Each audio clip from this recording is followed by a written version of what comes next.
And so cholesterol is not the villain. Cholesterol, I just want to share that. It's not about lowering cholesterol.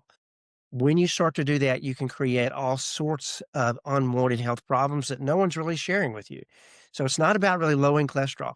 Now, some of you have familial cholesterol, meaning just genetically the way God made you. In your family tree, you see that people have really high cholesterol, 300, 400. And if that's the case, then you may have to be on a cholesterol medication. But if your cholesterol is 260, 270 or below, I wouldn't get real worried about it. I would clean my diet up and make sure you're not contributing to the increased risk of heart attack and stroke. But along with cleaning up the diet, if you need to lose some weight, we'll talk about that. But if you're getting a lot of pressure from your physician to get on a statin medication, cholesterol medication, then I want to recommend you take something natural.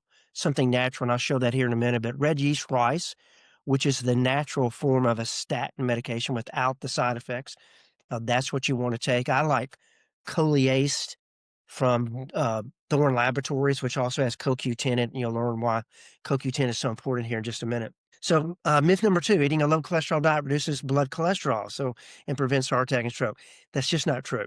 So, everyone's probably heard of the Mediterranean diet. This was from the researcher Ansel Keys, which if you read material about Ansel Keys, he was quite the character, and a lot of this research was manipulated to the max to make it actually work the way he was reporting it.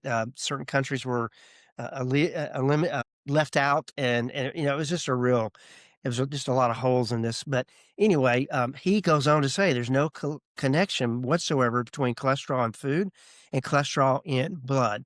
And 30 years ago, there were a total of 30 different studies involving more than 150,000 people, which looked at the relationship of dietary fat and the risk of heart disease.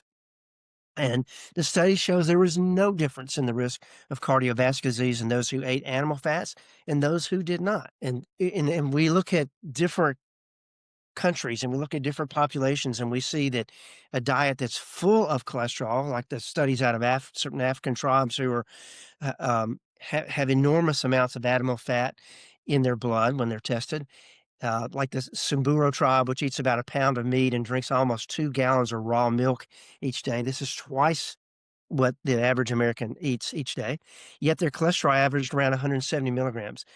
In fact, the fatty acids found in clogged arteries, the arthromas, these little fatty deposits, are mostly unsaturated fat, and of which 41% are polyunsaturated fat. So it's not cholesterol.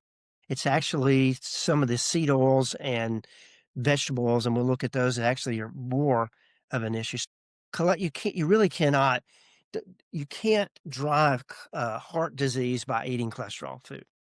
It's just not how it works. So if you're continue to kind of buy into that, then I want to set the record straight. And again, all this is cited in my Heart Disease What Your Doctor Won't Tell You book, and you can learn more about that book at essentialtherastore.com.